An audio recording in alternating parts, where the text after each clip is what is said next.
Hello दोस्तों, मैं हूं अभिषेक राठौर और स्वागत करता हूं आपका M1R5 के न्यू सिलेबस में। आज बात करेंगे हम टाइप्स ऑफ कंप्यूटर, यानी कि कंप्यूटर हमारे कितने प्रकार के होते हैं। तो एक बार आप लोग बताएंगे कंप्यूटर कितने प्रकार के होते हैं क्या? एक एसर का होता है, एक डेल का होता है, एक एचपी का होता है, एक हमारा डेस्कटॉप होता है, एक लैपटॉप। ये हमारे टाइप्स नहीं होते। टाइप्स ये नहीं है, ये मत सोचना कि भैया ये एप्पल का है, ये i5 है, i7 है, ये ऐसा। ये टाइप नहीं है। कंप्यूटर के टाइप को अलग तरीके से समझा जाता है। तो कंप्यूटर के टाइप्स होते कौन कौन से हैं, इनको भी यानी टाइप्स तो हैं, टाइप्स को भी अलग अलग कैटेगरी में डिवाइड कर दिया कि भैया ये वाले जो टाइप्स हैं वो इस कैटेगरी के अंदर आएंगे, ये वाले जो टाइप्स हैं वो इस कैटेगरी के अंदर आएंगे। तो कंप्यूटर के टाइप्स हमारे कई प्रकार के हैं, अलग अलग तरीके से समझा कर जाऊंगा। सारे एक एक डीपली टॉपिक है, एक भी कंप्यूटर नहीं छूटेगा। कौन से कैसे वर्किंग करता है, किसका कैसा साइज रहता है, कौन से तरीके से ये वर्क करते हैं, कैसे करके काम करते हैं, और पूरे सिलेबस में आखिर किस किस तरीके के कंप्यूटर होते हैं, इन सभी के बारे में डिटेल में हम आज बात करेंगे। तो चलिए यार, देर ना करते हुए वीडियो को स्टार्ट करते हैं। तो दोस्तों, कंप्यूटर के जो हमारे टाइप्स हैं उन्हें भी दो तरीके से डिवाइड किया गया है, दो कैटेगरी में अलग अलग डिवाइड किया गया है। सबसे पहले हमारे आ जाते हैं बेस्ड ऑन मैकेनिज्म, यानी कि वर्किंग के आधार पर टाइप्स। दूसरे जो हमारे टाइप्स आ जाते हैं वो आ जाते हैं बेस्ड ऑन साइज, यानी उसके आकार के अकॉर्डिंग टाइप्स, कि वो कितने आकार उनका अलग अलग है, कोई छोटा है, कोई बड़ा है, कोई उस हिसाब से भी हमारे किस किस तरीके के होते हैं, काम किस तरीके से करते हैं, इसके अकॉर्डिंग भी अलग अलग हमारे कंप्यूटर्स दिए गए हैं।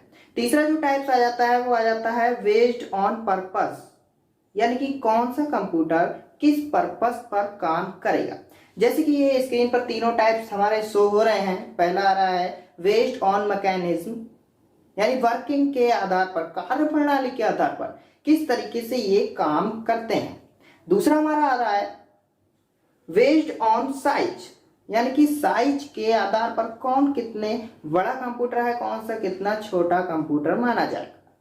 तीसरा हमारा आ रहा है उद्देश्य के आधार पर, यानी कि बेस्ड ऑन पर्पस, कौन से कंप्यूटर के लिए किस पर्पस के लिए बनाया है।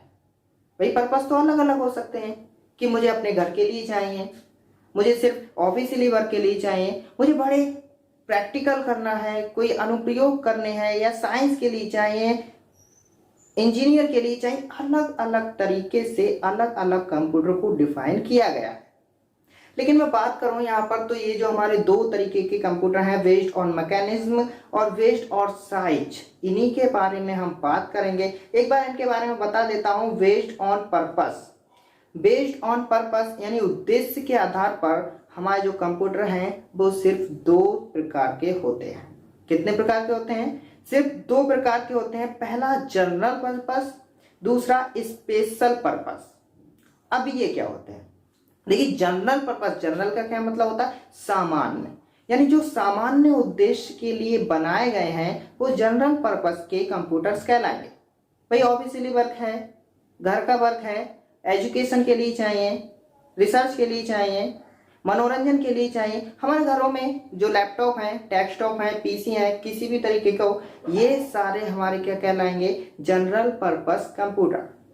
दूसरा हमारा जो टाइप से वो आ जाता है स्पेशल पर्पस। स्पेशल, विशेष। विशेष का क्या मतलब होता है? जो विशेष काम करने के लिए बनाया गया है, डिजाइन किया गया है। जरूरी नहीं, जनरल नहीं, सारे काम नहीं करेगा, बल्कि सिर्फ वही काम करेगा जिसके लिए बना दिया। भाई कृषि का काम है, खाली कृषि के काम के लिए बना दिया। एक स्पेशल, उसका पार्टिकुलर काम हो गया, कौन सा कहलाएगा? स्पेशल पर्पस के लिए। ठीक है, तो ये तो बात हो गई हमारे बेस्ड ऑन पर्पस की। डिटेल में हम बात करेंगे बेस्ड ऑन मैकेनिज्म की और बेस्ड ऑन साइज की। तो एक बार इन्हें भी देख लेते हैं, ये किस तरीके से हमारे वर्क करते हैं। तो पहले मैं बात करता हूं कि कार्य प्रणाली के आधार पर कंप्यूटर कितने प्रकार के होते हैं, यानी बेस्ड ऑन वर्किंग या मैकेनिज्म। तो जैसा कि स्क्रीन पर हमारे सामने आ रहा है, बेस्ड ऑन वर्किंग हमारे कंप्यूटर तीन प्रकार के होते हैं। कितने प्रकार के होते हैं?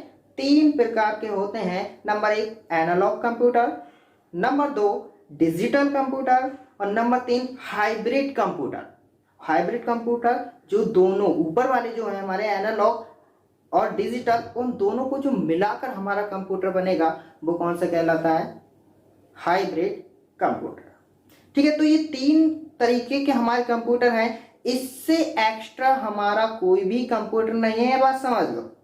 क्योंकि अभी जो मैंने बताया जनरल पर्पस है, स्पेशल पर्पस है, या टाइप्स ऑफ आकार के आधार पर है, टाइप्स ऑफ साइज के आधार पर, वो भी कहीं ना कहीं इसी एनालॉग के अंदर या डिजिटल के अंदर निकल कर आते हैं। ठीक है, तो नॉर्मली तरीके से देखा जाए तो हमारे 3 ही तरीके के कंप्यूटर हैं, एनालॉग कंप्यूटर, डिजिटल कंप्यूटर और हाइब्रिड कंप्यूटर। एक बार क्या करते हैं, हम इनके बारे में भी डिटेल में देख लेते हैं कि ये किस तरीके से काम करते हैं, कौन से कंप्यूटर को हम एनालॉग बोलेंगे, कौन से कंप्यूटर को डिजिटल बोला जाएगा, देख लेते हैं। तो पहले नंबर पर हमारा कंप्यूटर आता है एनालॉग कंप्यूटर। एक बार देख लेते हैं कि एनालॉग कंप्यूटर क्या होता है। स्क्रीन पर दिखा देता हूं परिभाषा। वे कंप्यूटर जो भौतिक राशियों को मापकर उनका परिमाप अंकों में व्यक्त करते हैं, एनालॉग कंप्यूटर कहलाते हैं। अब जो भौतिक राशियां क्या है, देखो भौतिक राशियां हमारी ऐसी राशियां होती हैं जिसे हम सिर्फ अंदाजा तो लगा सकते हैं पर पूरी तरीके से कैलकुलेशन नहीं कर सकते। अभी क्या है कि किसी ने मुझसे कह दिया 2 और 2 जोड़ दो या 2 और 2 की मल्टीप्लाई कर दो, तो ये तो हम अपने आप ही कर सकते हैं, कंप्यूटर से भी कर सकते हैं। लेकिन कुछ चीजें ऐसी होती हैं जिसका हम अंदाज तो लगा सकते हैं पर पूरी तरीके से एक्यूरेट नहीं बता सकते। अभी अगर मैं बात करूं वजन की, तो हाँ भाई जो ज्यादा एक्सपीरियंस बंदा है वो तो बता देगा कि हाँ ये 1 किलो है, ये 1.5 किलो है, या ये इतने ग्राम है, 50 ग्राम है। क्या हर इंसान इसको एक्यूरेट बता सकता है? नहीं बता सकता। तो ये क्या है, एक भौतिक राशि है, इसको माप कर अंकों में व्यक्त किया जाएगा। कैसे? एक कंप्यूटर बना दिया, कौन सा? जो आजकल हमारे जो तराजू आ रहे हैं डिजिटल में, जो नंबरों वाले प्लग लगाते हैं, लाइट से जो चल रहा है, उस पर हम क्या करते हैं, कोई भी चीज रखते हैं, वो उसका परिमाप अंकों में, अंक क्या है कि 1 किलो, 500 ग्राम, 600, तो ये 600 500 ये क्या है, अंक ही तो है। उसे क्या किया, उसने अंकों में व्यक्त कर दिया कि भाई इसका वजन इतना है और हमें मानना पड़ेगा।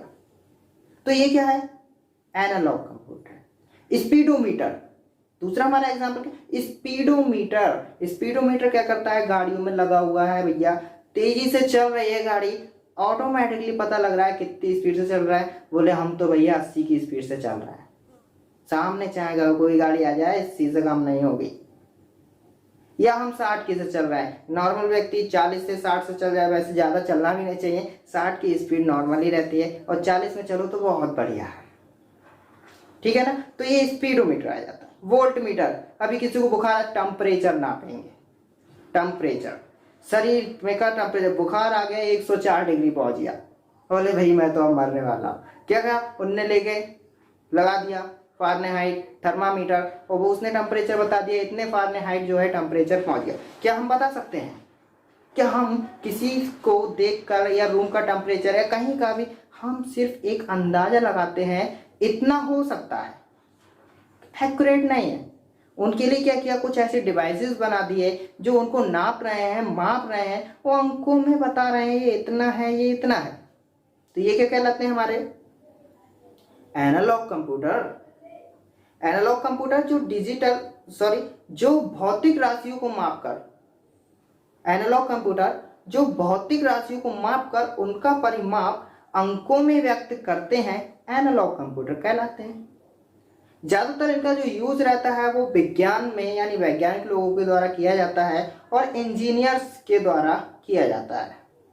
ठीक है, एग्जाम्पल की बात करें तो एग्जाम्पल हमारा यही हो जाता है, स्पीडोमीटर हो गया, थर्मामीटर हो गया, वोल्ट मीटर हो गया, लाइट को नाप रहा है, या प्रेशर हो गया कि प्रेशर नाप रहा है, इतनी स्पीड से ये पानी निकल रहा है, पेट्रोल निकल रहा है, etc। ऐसे बहुत तरीके के हमारे आ जाते हैं। दूसरे नंबर की बात करें तो दूसरा हमारा आ जाता है डिजिटल कंप्यूटर। अब ये डिजिटल कंप्यूटर क्या है, बात करते हैं डिजिट। पहले डिजिट, डिजिट क्या होता है, अंक, अंक कौन से, 0 1 0 1। डिजिटल कंप्यूटर हमारे अंकों पर ही काम करेंगे, अंकों को प्रोसेस करते हैं और उसी के अकॉर्डिंग पूरा आउटपुट देते हैं, वो हमारे डिजिटल कंप्यूटर कहलाते हैं और हम सारे लोग इन्हें यूज भी करते हैं। लैपटॉप है, डेस्कटॉप है, पीसी है, i5 हो, i7 हो, कोई भी कंप्यूटर या हमारा मोबाइल ही है, ये सारे कौन से कहलाएंगे? डिजिटल कंप्यूटर कहलाएंगे। डिजिट्स पर वर्क कर रहा है, अंकों को व्यक्त कर रहा है, अंकों की कैलकुलेशन कर रहा है, कौन सा कहलाएगा? डिजिटल कंप्यूटर कहलाएगा। इनका यूज हमारा ऑफिस में, घरों में ही या एजुकेशन में अधिकतर किया जाता है और इनके जो हमारे नाम आ जाते हैं वो होते हैं लैपटॉप, डेस्कटॉप, नोटबुक। ये इस तरीके के हमारे जो हैं ये सारे कौन से कहलाएंगे? Digital computer. डिजिट्स पर वर्क करने वाला डिजिटल कंप्यूटर कहलाता है। बात करते हैं तीसरे कंप्यूटर की। तीसरा कंप्यूटर कौन सा था? हाइब्रिड। हाइब्रिड है, हाइब्रिड का मतलब तो हमें पता ही है, जो बहुत सारी चीजों को अकेले ही कैलकुलेशन कर सके या अकेला ही बहुत के बराबर है। हाइब्रिड। हाइब्रिड क्या हो गया? पहले ही मैंने बताया था कि जो एनालॉग प्लस डिजिटल है, यानी ऊपर वाले दोनों की क्वालिटी अकेले ही रखेगा, मतलब उन दोनों की जरूरत ही नहीं है। दोनों को मिलाकर दोनों के फीचर्स किसी एक कंप्यूटर में कर दिए, वो कौन सा कहलाएगा? हाइब्रिड कंप्यूटर कहलाएगा। एक बार स्क्रीन पर देख लो, वे कंप्यूटर जो एनालॉग तथा डिजिटल से मिलकर बने होते हैं, जिनमें दोनों के गुण पाए जाते हैं, हाइब्रिड कंप्यूटर कहलाते हैं। इनका यूज चिकित्सा तथा पेट्रोल पंप पर किया जाता है। ठीक है, अभी पेट्रोल पंप की अगर मैं बात करूं तो वहां पर दोनों का यूज कैसे करके किया जाता है, एक बार एग्जांपल में समझा देता हूं। पेट्रोल पंप पे आपने देखा होगा एक मशीन लगी हुई है जिसमें से पेट्रोल निकल रहा है, गाड़ी में जा रहा है, तो उसका प्रेशर नापा जाता है कि इतने लीटर उस गाड़ी में चला गया। तो ये प्रेशर नाप रहा है। प्रेशर कौन सा हुआ? एक भौतिक राशि जिसको अंकों में बता रहा है, 1 लीटर गया, 1.5 लीटर गया, 2 लीटर गया। ये तो एनालॉग की बात होगी। उसके बाद उसी से, यानी जितना लीटर गया उससे मल्टीप्लाई कर देता है, किसकी? उसके रेट से, कि 1 लीटर का इतना रेट है तो 1.5 लीटर का कितना रेट हुआ, 3 लीटर का कितना रेट हुआ। ये जो रेट की कैलकुलेशन है, अंकों की कैलकुलेशन है, किसकी फीचर्स है? डिजिटल कंप्यूटर का। क्या किया? दोनों के फीचर्स आ गए ना एक ही में। एक तो उसने प्रेशर को नापा, प्रेशर को नापने के बाद उसकी मल्टीप्लाई भी कर दी, दोनों काम एक साथ कर दिए। कौन सा कंप्यूटर कहलाएगा? हाइब्रिड कंप्यूटर कहलाएगा। तो ये तो बात हो गई हमारी 3 तरीके के कंप्यूटर की, analogue computer, digital computer, hybrid computer. बात कर लेते हैं दूसरी कैटेगरी की, बेस्ड ऑन साइज की। तो अब बात करते हैं हम कि साइज के, यानी आकार के आधार पर कंप्यूटर कितने प्रकार के होते हैं। ये जो हमारे जितने भी साइज के आधार पर जो कंप्यूटर हैं वो सभी डिजिटल कंप्यूटर के अंदर आ जाते हैं। तो इसे हम एक तो बेस्ड ऑन साइज, साइज के बेस पर कंप्यूटर के टाइप्स बोल सकते हैं, या डिजिटल के टाइप्स बोल सकते हैं, यानी टाइप्स ऑफ डिजिटल कंप्यूटर्स। एक बार देख लेते हैं ये भी हमारे कितने तरीके के हैं। ये हमारे 5 प्रकार के होते हैं। कौन कौन से? सबसे पहला माइक्रो कंप्यूटर, दूसरा work station computer, mini computer, main frame computer, super computer, super से भी ऊपर। ठीक है, तो ये हमारे 5 प्रकार के कंप्यूटर हैं। कुछ वेबसाइट, कुछ टीचर हमारे जो है 4 प्रकार के कंप्यूटर भी बताते हैं, जिसमें से वो वर्क स्टेशन कंप्यूटर को छोड़ देते हैं। कोई प्रॉब्लम नहीं है, वर्क स्टेशन कंप्यूटर भी हमारा मिनी और माइक्रो की तरह ही वर्क करता है। तो अगर हम 4 प्रकार के बोलते हैं, जिसमें माइक्रो, मिनी, मेन फ्रेम और सुपर कंप्यूटर आ जाते हैं, फिर भी कोई प्रॉब्लम नहीं है। लेकिन मैंने बोला था ना, हमें डीपली पढ़ना है, हर चीज को बारीकी से समझना है, वो लेवल कर रहे हैं। तो एक बार देख लेते हैं कि ये जो हमारे 5 टाइप्स दिए रखे हैं, इन 5 टाइप्स में ये किस तरीके से वर्क करते हैं, क्या क्या काम रहेगा, क्या अंतर है आखिर इनमें आपस में। तो सबसे पहले मैं बात करता हूं माइक्रो कंप्यूटर की। माइक्रो कंप्यूटर क्या होते हैं? बहुत ही छोटे छोटे कंप्यूटर्स होते हैं। छोटे छोटे कंप्यूटर्स कौन से? हम जो यूज कर रहे हैं, भाई मैं लैपटॉप यूज कर रहा हूं, पीसी यूज कर रहा हूं, पर्सनल कंप्यूटर। पीसी क्या है? पर्सनल कंप्यूटर, वही तो माइक्रो कंप्यूटर है। यानी कि हमारे जो सबसे छोटे जितने भी कंप्यूटर्स हैं उनमें जो सबसे छोटे कंप्यूटर जो हम लोग यूज कर रहे हैं जनरल पर्पस के लिए, वो कौन से कहलाएंगे? माइक्रो कंप्यूटर कहलाएंगे। अब बात ये आती है माइक्रो कंप्यूटर क्यों बोला? भाई मिनी भी तो बोल सकते थे। माइक्रो तो 10⁻⁻6 होता है, वो तो दिखता ही नहीं, तो इसे माइक्रो क्यों? इसमें माइक्रो प्रोसेसर होता है। क्या होता है? इसके अंदर माइक्रो प्रोसेसर लगा होता है, इसीलिए इसे माइक्रो कंप्यूटर बोल दिया। दूसरा, ये साइज में और बाकी सभी कंप्यूटर से छोटे होते हैं, माइक्रो कंप्यूटर बोल दिया। ठीक है, हालांकि ये काम सब प्रकार का करेंगे, जो बड़े कंप्यूटर कर रहे हैं वो भी कर लेंगे, एक सिंगल यूजर इस पर काम करता है। सिंगल यूजर, अभी भाई मेरा पीसी है, मेरा कंप्यूटर है, मैं काम करूंगा या कोई और भी काम करेगा, मैं तो उसके साथ काम नहीं कर पाऊंगा। जब वो हटेगा तब मैं काम करूंगा, मैं हटूंगा वो काम करेगा।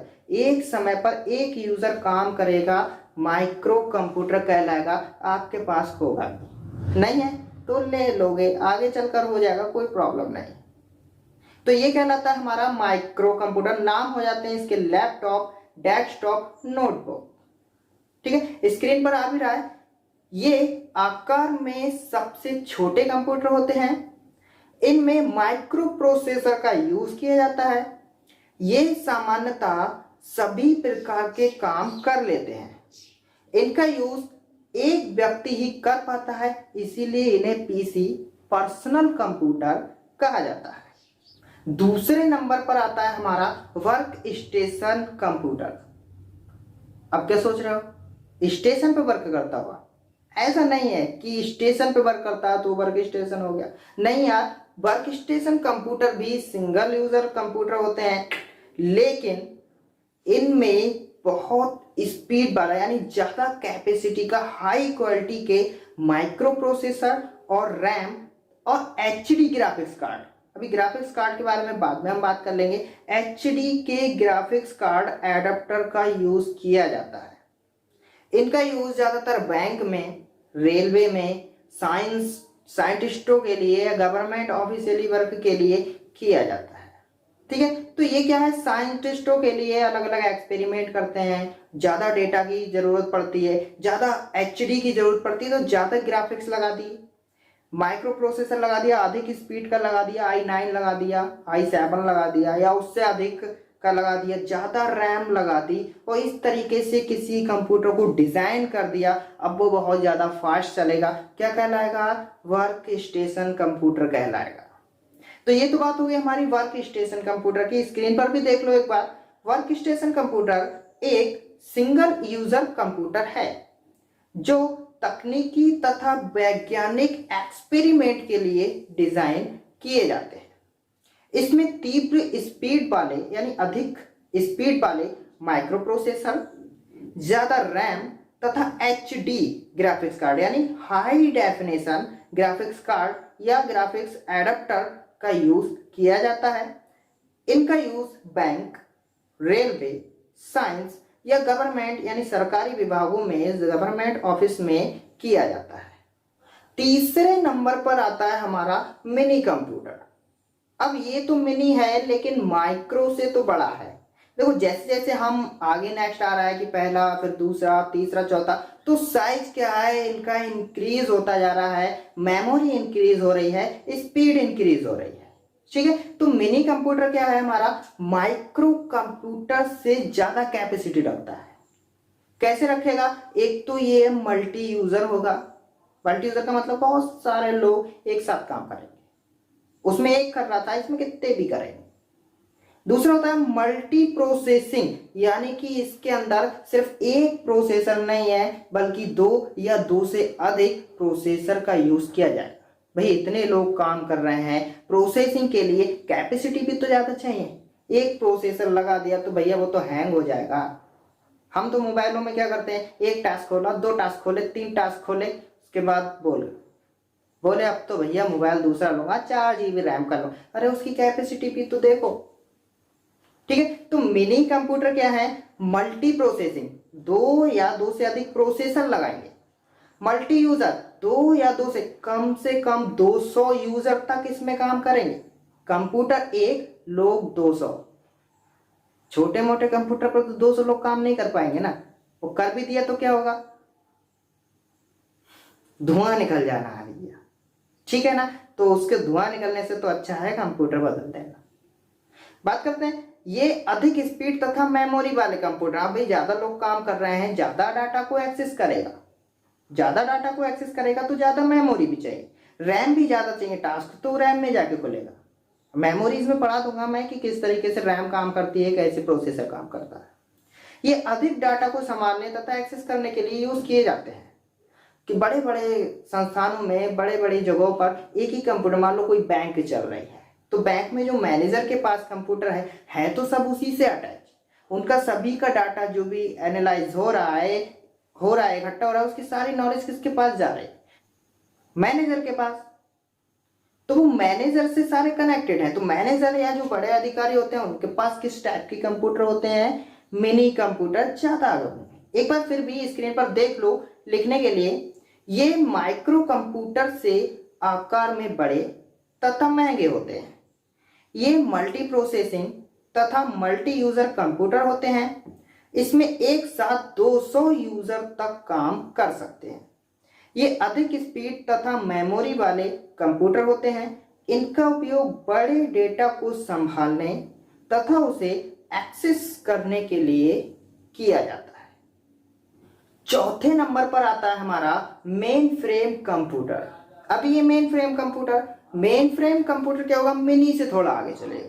जैसे माइक्रो से आगे वर्क स्टेशन से आगे मिनी, और मिनी से आगे कौन सा हो जाएगा, मेन फ्रेम कंप्यूटर हो जाएगा। इसमें क्या होता है, इसमें मिनी कंप्यूटर से भी ज्यादा स्पीड, मेमोरी, माइक्रो प्रोसेसर की गति भी ज्यादा, और एक दो या दो से अधिक मिनी से भी ज्यादा लगा दी है। और जो यूजर की बात करें, वहां 200 यूजर काम कर रहे थे, यहाँ 200 से भी अधिक यूजर एक साथ काम कर सकते हैं। नेटवर्किंग में यूज होगा, किसी भी बिजनेस में कहीं पर भी एक नेटवर्क चल रहा है वहां पर यूज करेंगे मेन फ्रेम कंप्यूटर। बहुत बड़ा कंप्यूटर, बड़े का मतलब ये नहीं है कि बहुत बड़ा होगा।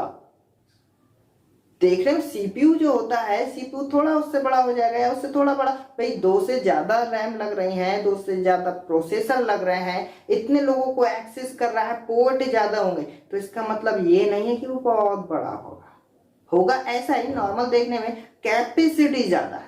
कैसे ज्यादा है, कैपेसिटी ज्यादा, ठीक है। तो ये हमारा कहलाता है मेन फ्रेम कंप्यूटर। 5वें नंबर पर आता है सुपर कंप्यूटर, और ये तो भैया सुपर ही है।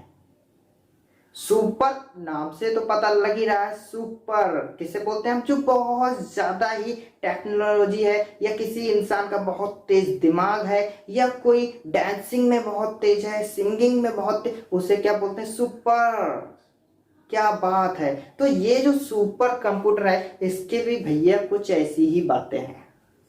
सुपर कंप्यूटर एक ऐसा कंप्यूटर है जो बड़ी से बड़ी कैलकुलेशन भी सेकंड में कर देगा। कितना भी डाटा एक्सेस, जो भविष्यवाणी करते हैं ना, मौसम की जानकारी कि कल क्या होने वाला है, परसों क्या होने वाला है, ये सारी चीजें सुपर कंप्यूटर से ही देखी जाती हैं। सुपर कंप्यूटर से ही बड़े बड़े कामों को एक्सेस, अनुप्रयोग, प्रैक्टिकल, एक्सपेरिमेंट, साइंटिस्ट लोग क्या करते हैं, एक्सपेरिमेंट, इंजीनियर लोग एक्सपेरिमेंट, डॉक्टर लोग एक्सपेरिमेंट, ये सारी चीजें किससे संभव है, सुपर कंप्यूटर। तुम्हें पता है आज के समय में क्या है, परमाणु देख लिया, अणु देख लिया, इलेक्ट्रॉन, प्रोटॉन, किससे देख लिया, माइक्रो, छोटी से छोटी चीजों को उन्हें एनालाइज करने के लिए, समझने के लिए बड़े से बड़े ब्रह्मांड को देख लिया। इन सब चीजों में जरूरत किसे पड़ती है, सुपर कंप्यूटर की। तो ये सुपर कंप्यूटर, इसमें और ज्यादा प्रोसेसर लगाए जाएंगे, इसका भी बहुत बड़े स्तर पर काम किया जाता है। हर देश के पास तो ये होता भी नहीं। हाँ हमारे भारत में है, भारत में हमारे 5 शायद कंप्यूटर हैं, 4-5, एक परम 100 करके, परम 1000 करके है, और एक प्रत्यूष जो अभी जल्दी में बना है। हमारे जो भारत का सुपर कंप्यूटर है कौन सा है, प्रत्यूष, नाम याद कर लेना, प्रत्यूष कंप्यूटर सुपर कंप्यूटर का नाम है भारत के। सबसे तेज की बात करें तो वो भी हमारा, अगर सारे देशों में अलग अलग जो सुपर कंप्यूटर हैं, भारत का इतना तेज नहीं है जितने बाकी, और एक चाइना है, जापान है, इनके सुपर कंप्यूटर बहुत तेज हैं। कितनी बड़ी कैलकुलेशन करेंगे ये हमें भी नहीं पता, कितना डाटा, पूरे देश की लाइब्रेरी के बराबर डाटा स्टोर किया जा सकता है उसमें, इतनी ज्यादा कैपेसिटी होती है एक सुपर कंप्यूटर में। तो ये तो बात हो गई हमारी सुपर। एक बार फिर भी स्क्रीन पर देख लो, ये आकार में सबसे बड़े, महंगे तथा स्पीड में सबसे तेज और बड़े से बड़े डाटा को सेकंड में एक्सेस करने वाले कंप्यूटर होते हैं। इनमें एक से अधिक हाई क्वालिटी के प्रोसेसर लगाए जाते हैं। इसमें एक साथ एक ही समय पर अनेक यूजर वर्क कर सकते हैं। इसका प्रयोग वैज्ञानिकों द्वारा मौसम की भविष्यवाणी तथा अनुप्रयोगों यानी एक्सपेरिमेंट करने के लिए किया जाता है। तो आज की इस वीडियो में हमने जाना कि कंप्यूटर कितने प्रकार के होते हैं, किस किस बेस पे उसे डिवाइड किया गया है। जो हमारे जनरल पर्पस और वो थे उनके लिए चाहे आप ना लिखें तब भी कोई प्रॉब्लम नहीं। ये दो तो सबसे ज़्यादा इम्पोर्टेंट हैं, एक वर्क के आधार पर और एक साइज के या डिजिटल कंप्यूटर के। ठीक है, तो आज की इस वीडियो में बस इतना ही। आगे लेकर आता हूँ मैं हिस्ट्री ऑफ कंप्यूटर। जब तक के लिए जय हिंद, जय भारत।